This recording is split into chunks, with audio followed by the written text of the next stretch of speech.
Welcome guys to the channel by concept with me. Hope guys आप सब बढ़िया होंगे। तो गाइज आज हमारा जो टॉपिक है वो है नियोप्लेजिया। नियोप्लेजिया को गाइज हम वेरियस पार्ट्स में डिस्कस करने वाले हैं। आज हमारा नियोप्लेजिया पे फर्स्ट वीडियो है। इसके अंदर गाइज हम डिस्कस करेंगे होल मैकेनिज्म ऑफ नियोप्लेजिया। हम देन गाइज डिस्कस करेंगे बिनाइन एंड मैलिग्नेंट ट्यूमर के बारे में। हम डिस्कस करेंगे guys morphology of neoplastic cells के बारे में। हम देन डिस्कस करेंगे गाइज मेटास्टेसिस प्रोसेस के बारे में। तो गाइज बहुत इंटरेस्टिंग वीडियो है, बिना स्किप किए पूरी वीडियो जरूर देखिएगा। अब गाइज नियोप्लेजिया का वर्ड का मीनिंग क्या होता है? नियोप्लेजिया मतलब न्यू ग्रोथ। New growth. अब आपके दिमाग में आएगा गाइज कि कोई भी न्यू ग्रोथ हो रही है, any new growth, any new growth, कोई भी न्यू ग्रोथ हो रही है तो हम उसे नियोप्लेजिया बोल देंगे क्या? फॉर एग्जाम्पल एम्ब्रियोजेनेसिस होता है। एम्ब्रियोजेनेसिस होता है। एम्ब्रियोजेनेसिस के अंदर भी न्यू ऑर्गन्स डेवलप होते हैं। न्यू ऑर्गन्स या कोई भी स्ट्रक्चर डेवलप होती है तो हम उसे नियोप्लेजिया बोल देंगे क्या? नहीं गाइस, कोई भी न्यू ग्रोथ को हम नियोप्लेजिया नहीं बोल सकते। फिर होता क्या है एक्चुअल में गाइस? क्या होता है, सपोज ये सेल है, this is the normal cell. ठीक है, नॉर्मल सेल का गाइस जो प्रोलिफरेशन है और जो मैचुरेशन है वो गाइस क्या होता है, हाईली कंट्रोल्ड। जबकि गाइस जो न्यूप्लास्टिक सेल्स होती हैं ये क्या है, ये है न्यूप्लास्टिक सेल्स। इनका गाइस क्या होता है, जो प्रोलिफरेशन है और जो मैचुरेशन का जो कंट्रोल है, प्रोलिफरेशन और जो मैचुरेशन का जो कंट्रोल है वो क्या हो जाता है गाइस, लॉस हो जाता है। मतलब इनके ऊपर जो प्रोलिफरेशन मैचुरेशन जो कंट्रोल है वो गायब हो जाता है। मतलब they are free to divide. Okay guys, तो न्यूप्लास्टिक सेल्स कहीं भी कभी भी डिवाइड कर सकती हैं। ठीक गाइस, नॉर्मल सेल्स से ये डिफरेंस है। तो गाइस न्यूप्लेजिया की, न्यूप्लाज्म या फिर ट्यूमर की हम डेफिनेशन देखें, प्रॉपर डेफिनेशन। तो guys mass of tissue formed as a result of abnormal या फिर excessive uncoordinated and purposeless proliferation of cells, उसे हम क्या कहेंगे, नियोप्लाज्म। ओके गाइज, तो ये हमारा पूरा डेफिनेशन हो गई इंग्लिश के अंदर। अब गाइज हम नियोप्लाज्म के टाइप्स देखते हैं। तो गाइज नियोप्लाज्म में दो टाइप्स होते हैं, ये होता है बिनाइन एंड मैलिग्नेंट। इन दोनों के डिफरेंस देखने से पहले गाइज हम इसकी मॉर्फोलॉजी देखते हैं कि नियोप्लास्टिक सेल की मॉर्फोलॉजी क्या होगी, जिससे हमें इन दोनों के डिफरेंस आसानी से समझ में आ जाएंगे। तो गाइज देखते हैं मॉर्फोलॉजी ऑफ नियोप्लास्टिक सेल।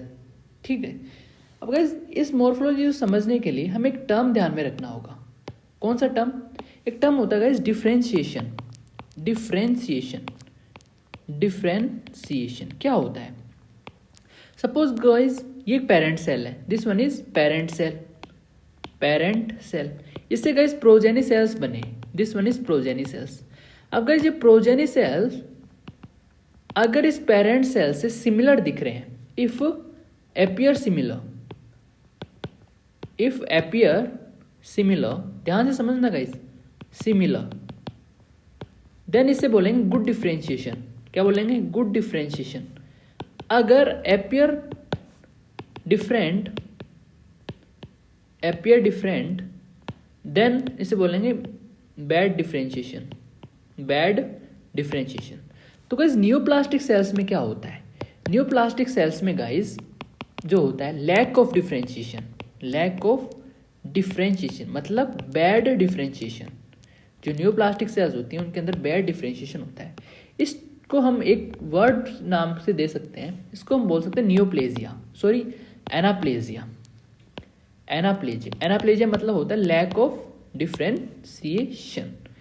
क्या होता है, अब इनकी मॉर्फोलॉजी देखते हैं गाइस। ठीक है, सपोज गाइस ये हमारा नॉर्मल सेल था,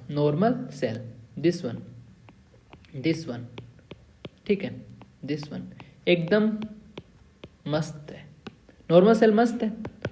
इसका न्यूक्लियस देख सकते हैं हम, ये रहा ब्लैकिस है, इसका न्यूक्लियस है ब्लैकिस में। ओके, इसका भी होगा, इसका। अब गाइज जैसे ये नॉर्मल सेल नियोप्लास्टिक सेल में कन्वर्ट हो जाएगी तो इसकी स्ट्रक्चर कुछ ऐसी हो जाएगी।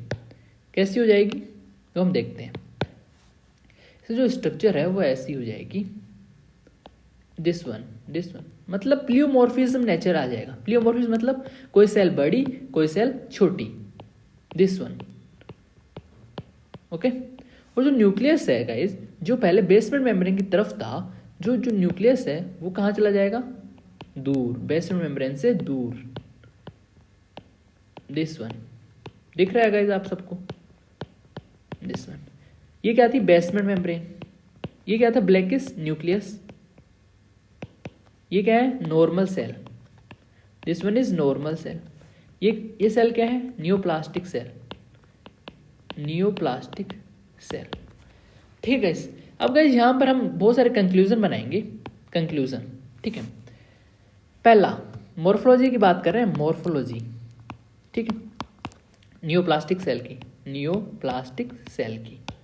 ठीक है, कौन से, ये अगला पहला पॉइंट बोलते हैं गाइस हम, loss of polarity, loss of polarity of the nucleus. दिख रहा है आपको, लॉस ऑफ पोलैरिटी। जो न्यूक्लियस है, पोलैरिटी दिख रही है। यहाँ पर बेसमेंट मेम्ब्रेन की तरफ जो न्यूक्लियस था, यहाँ पर क्या, कहाँ चला गया, ऊपर की साइड चला गया। तो ये लॉस ऑफ पोलैरिटी, मैं लिख नहीं रहा, आप ध्यान से समझ लेना। ठीक है। सेकेंड पॉइंट आता है गाइस, प्लियोमॉर्फिज्म। प्लियोमॉर्फिज्म ये क्या होता है, प्लियोमॉर्फिज्म मतलब variety in the shape and the size. यहाँ पर सारी जो सेल्स हैं वो एक सेम वेराइटीज़ की हैं, मतलब सेम साइज है सबकी। यहाँ साइज देखो गाइस, यहाँ डिफरेंट साइजेस हैं। ठीक है, प्लियोमॉर्फिज्म हो गया। थर्ड आता है गाइस आपका NC ratio, increase nucleus cytoplasmic ratio. ठीक है गाइस, नॉर्मल जो न्यूक्लियस साइटोप्लाज्मिक रेशियो होता है, नॉर्मल जो होता है, नॉर्मल सेल में वो होता है 1:4 to 1:6। लेकिन जो न्यूप्लास्टिक सेल है उसके अंदर जो हो जाता है ये 1:1। किसके अंदर, न्यूप्लास्टिक सेल के अंदर। ठीक है, न्यूप्लास्टिक सेल के अंदर। फोर्थ पॉइंट आता है गाइस, हाइपरक्रोमेटिज्म। हाइपरक्रोमेटिज्म, हाइपरक्रोमेटिज्म। जो मैलिग्नेंट सेल्स होती हैं, ये जो मैलिग्नेंट सेल है, इनका जो न्यूक्लियस है उसके अंदर जो न्यूक्लियर क्रोमेटिन है वो बढ़ जाता है। न्यूक्लियर क्रोमेटिन वो क्या हो जाएगा गाइस, बढ़ जाएगा, इंक्रीज। Nuclear chromatin increase. और गाइस क्रोमेटिन इंक्रीज होके वो एक क्लम्प बना लेता है, क्लम्प बना लेगा बीच के अंदर। ठीक है गाइस, क्लम्प बना लेगा, उससे हम बोलते हैं हाइपर क्रोमेटिज्म। ठीक है, ये नेक्स्ट पॉइंट हो गया। फिर हम बात करें गाइस और पॉइंट्स की बात करें, एक पॉइंट की बात करें, prominent nucleoli. Prominent nucleoli, nucleoli जो न्यूक्लियस है बीच के अंदर, ये इसको प्रोमिनेंस से शो करता है। ठीक है, ये हाइपरक्रोमेटिज्म बढ़ जाएगा, इसलिए जो न्यूक्लियस है वो प्रोमिनेंट से शो करेगा। Clear guys. एक और पॉइंट है, बहुत इंपॉर्टेंट पॉइंट है, 6th पॉइंट। ये क्या है guys, mitotic figure. Mitotic figures, mitotic figure, इसको हम एक इमेज के थ्रू दिखाएंगे। इमेज ला रहे हैं आपके पास, एक इमेज है guys, this one is image, this one is image. अब गाइस देखना, ये जो पहली इमेज है, ये वाली जो मैं एरो कर रहा हूँ, ये एक नॉर्मल सेल की है। माइटोसिस तो जानते हो ना, माइटोसिस के बारे में हम यहाँ पर डिफाइन कर रहे हैं। नॉर्मल सेल में जो माइटोसिस है वो 2 पोल्स से हो रहा है। ये 2 पोल दिख रहे हैं आपको, 1, ये 2। ठीक है, तो बायपोलर माइटोसिस, बायपोलर माइटोसिस हो रहा है ये नॉर्मल सेल के अंदर। अब गाइस जो एबनॉर्मल मतलब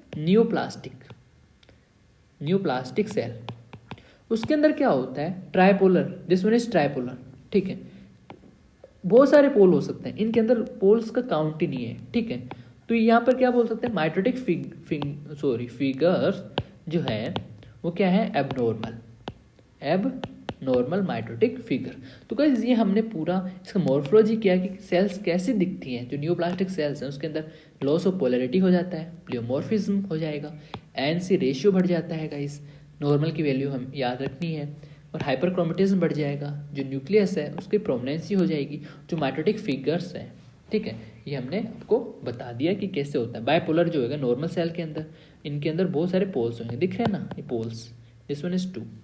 ठीक है गाइस, क्लियर गाइस यहाँ तक। अब गाइस हम थोड़ा डिफरेंस देख लेते हैं बिनाइन एंड मैलिग्नेंट ट्यूमर के। ठीक है। अब गाइस एक बात हम यहाँ पर बता दें कि जो बिनाइन ट्यूमर है ये गाइस थोड़ा नॉर्मल सेल की तरह बिहेव करता है, मतलब ये इतना डेंजरस नहीं है। जो न्यूप्लास्टिक सेल है वो इतना डेंजरस नहीं है बिनाइन वाला, और जो मैलिग्नेंट वाला है वो बहुत डेंजरस होता है। तो गाइस बिनाइन के अंदर थोड़े थोड़े फीचर्स नॉर्मल सेल के भी आ सकते हैं, जबकि मैलिग्नेंट में जो फीचर्स आएंगे वो एबनॉर्मल सेल के ही आएंगे। तो गाइस डिफरेंस स्टार्ट करते हैं। पहला गाइस डिफरेंस आता है बाउंड्रीज का। बाउंड्रीज इसके अंदर गाइस जो बिनाइन है वो क्या होता है, इनकैप्सुलेटेड होता है। इनकैप्सुलेटेड मतलब ये यहाँ पर बिनाइन ट्यूमर हुआ तो गाइस ये मेम्ब्रेन से कवर्ड रहेगा, मेम्ब्रेन से कवर्ड, ठीक है। तो इनकैप्सुलेटेड रहेगा तो गाइस इसका बाहर जाने का मतलब इन्वेजन करने का जो टेंडेंसी है वो कम हो जाएगी। तो इनकैप्सुलेटेड है, इनकैप्सुलेटेड मतलब जो बाहर जाने की है जो टेंडेंसी है वो कम हो जाएगी क्योंकि कैप्सूल के अंदर है। तो हम बोल सकते हैं लोकल इन्वेजन अब्सेंट, ठीक है। ये जो होता है ये वाला साइड वाला ये क्या होता है, poorly non capsulated local invasion present. Clear guys, पहला डिफरेंस आपका क्लियर हो गया।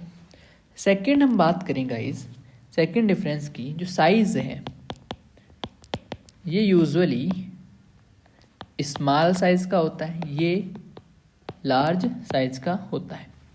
थर्ड डिफरेंस बात करें सेकेंडरी चेंजेस गाइस इसके अंदर लेस ओपन, यहाँ पर मोर ओपन। क्लियर। अब गाइस हम यहाँ पे कुछ माइक्रोस्कोपिक फीचर्स देखते हैं। ये बिनाइन हो गया, ये मैलिग्नेंट हो गया। माइक्रोस्कोपिक फीचर पहला फीचर माइक्रोस्कोपिक में देखें तो गाइस बेसल पोलैरिटी, जो पोलैरिटी है वो, तो इसके अंदर जो पोलैरिटी होगी गाइस वो रिटेन रहती है।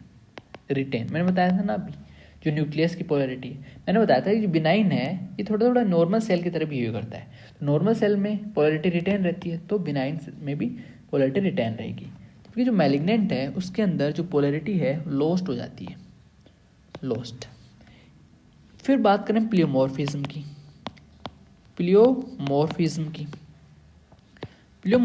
Guys not present same reason, क्योंकि नॉर्मल सेल की तरह बिहेव करता है। ये इस पे इतना जो कंट्रोल होता है वो इतना लॉस नहीं होता। कंट्रोल किसका कंट्रोल, जो प्रोलिफरेशन है और जो मैचुरेशन का कंट्रोल है, ठीक है। प्लियोमॉर्फिज्म नॉट प्रेजेंट, यहाँ पर प्लियोमॉर्फिज्म प्रेजेंट। एनसी रेशियो नॉर्मल, यहाँ इंक्रीज्ड, ठीक है। हाइपरक्रोमेटिज्म अब्सेंट, यहाँ प्रेजेंट, ठीक है। ये सारे फीचर हो गए। और भी हम करें माइटोसिस, जो माइटोसिस की बात कर रहे हैं हम, टिपिकल माइटोसिस यहाँ पर होएगा। यहाँ पर जो माइटोटिक फिगर्स हैं वो बढ़ जाएंगे, हमें बताया था अभी, माइटोटिक फिगर इंक्रीजेस, ठीक है। तो ये सारी चीज़ें हुई। एक नेक्स्ट आता है डिफरेंस मेटास्टेसिस का। मेटास्टेसिस जो है इसके अंदर अब्सेंट रहेगी, इसके अंदर प्रेजेंट रहेगी। Clear guys. और बात करें एनाप्लेजिया इसके अंदर अब्सेंट, इसके अंदर प्रेजेंट। एक और बात करें हम स्लोली ग्रोइंग, ये जो होता है बिनाइन स्लोली ग्रोइंग होता है, जो मैलिग्नेंट होता है वो रैपिडली ग्रोइंग। तो गाइस ये सारे फीचर्स हैं, आपको ध्यान में रखने हैं। तो गाइस हम पढ़ते हैं मेटास्टेसिस। गाइस क्या होता है, मेटा मतलब होता है गाइस ट्रांसफॉर्मेशन, स्टेसिस मतलब होता है रेजिस्टेंस। रेजिडेंस मतलब क्या हुआ गाइस, मेटास्टेसिस मतलब spread of tumour by invasion, ठीक है। ट्यूमर का फैलना इन्वेजन से, कैसे, ये सेल है, ठीक है, ये दूसरी सेल है, इस सेल के अंदर कैंसर डेवलप हो रहा है, तो इस सेल से इसके अंदर इन्वेजन के थ्रू अगर कैंसर डेवलप हो जाए तो उसे प्रोसेस को क्या कहेंगे हम, मेटास्टेसिस, ठीक है, ठीक है। अब गाइस जो मेटास्टेसिस वो बहुत तरीके से फैलता है, कितने तरीके से फैलेगा वो हम यहाँ पर डिस्कस करने वाले हैं, ठीक है। पहला तरीका है गाइस लिम्फेटिक्स। दूसरा है हेमेटोजीनस। तीसरा है गाइस बॉडी कैविटी से। फोर्थ है गाइस CSF से, सेरिब्रो स्पाइनल फ्लूइड से, ठीक है, ये सारे हैं। बिकॉज इम्प्लांटेशन में जो है, लिम्फेटिक्स में जो है लिम्फ के थ्रू जा रहा है, लिम्फ के थ्रू कैंसर डेवलप हो रहा है। सपोज ये बॉडी है, ठीक है, दिस वन इज बॉडी, मेरे डायग्राम नहीं बनाने आते, ठीक है, समझ लेना, ठीक। लिम्फ नोड है, अब आपके ये है एक्सिलर lymph node, this one is एक्सिलर lymph node. ये आपकी ब्रेस्ट के लिम्फ नोड, अब अगर गाइस, अब जो लिम्फ नोड का ट्रांसफर होता रहता है ऐसे, ठीक है, ये जुड़े रहते हैं लिम्फ नोड आपस में। अब गाइस एक्सिलर लिम्फ नोड के अंदर अगर कैंसर डेवलप हो गया तो ये कैंसर ब्रेस्ट लिम्फ नोड में भी डेवलप हो सकता है, क्योंकि they are connected with each other, so lymph के थ्रू भी यहाँ पर आपका मेटास्टेसिस हो सकता है। क्लियर गाइस सारी चीज। अब गाइस लिम्फेटिक को हम लोग डिटेल में देखें तो गाइस एक चीज हमें ध्यान में रखनी है, जो लिम्फेटिक होता है ये मोस्ट कार्सिनोमाज होते हैं ना, वो किसके थ्रू फैलते हैं, लिम्फ के थ्रू फैलते हैं, मोस्ट कार्सिनोमा। गाइस कुछ एक्सेप्शन भी हैं, कौन कौन से एक्सेप्शन है, 3 एक्सेप्शन है। एक हो गया कोरियो कार्सिनोमा, एक हो गया गाइस हेपेटो सेलुलर कार्सिनोमा, एक हो गया रीनल सेलुलर कार्सिनोमा। ये तीनों हैं, ये हेमेटोजिनस के थ्रू फैलते हैं, हेमेटोजिनस रूट से फैलते हैं। वैसे नॉर्मली जो कार्सिनोमा है वो लिम्फेटिक के थ्रू फैलते हैं, जबकि तीनों जो कार्सिनोमा है ये हेमेटोजिनस रूट के थ्रू फैलते हैं, ठीक है।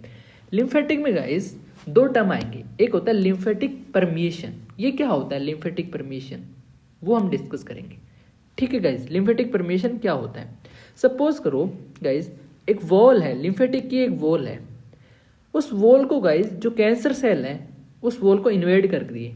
कैंसर सेल से इन्वेड करने के कारण जो लिम्फेटिक चैनल है उसके अंदर क्या हो जाएगा, ग्रोथ हो जाएगी, किसकी, कैंसर सेल्स की। जो लिम्फेटिक चैनल है उसके अंदर ग्रोथ हो जाती है कैंसर सेल्स की, ठीक है। किसको इन्वेड करके, जिस वॉल है लिम्फेटिक की वो इन्वेड होगी और फिर उसके अंदर कैंसर सेल डेवलप हो गए, उसको क्या कहते हैं, लिम्फेटिक परमिएशन। ये टर्म है गाइस, ठीक है। एक आता है गाइस लिम्फेटिक एम्बोलाई।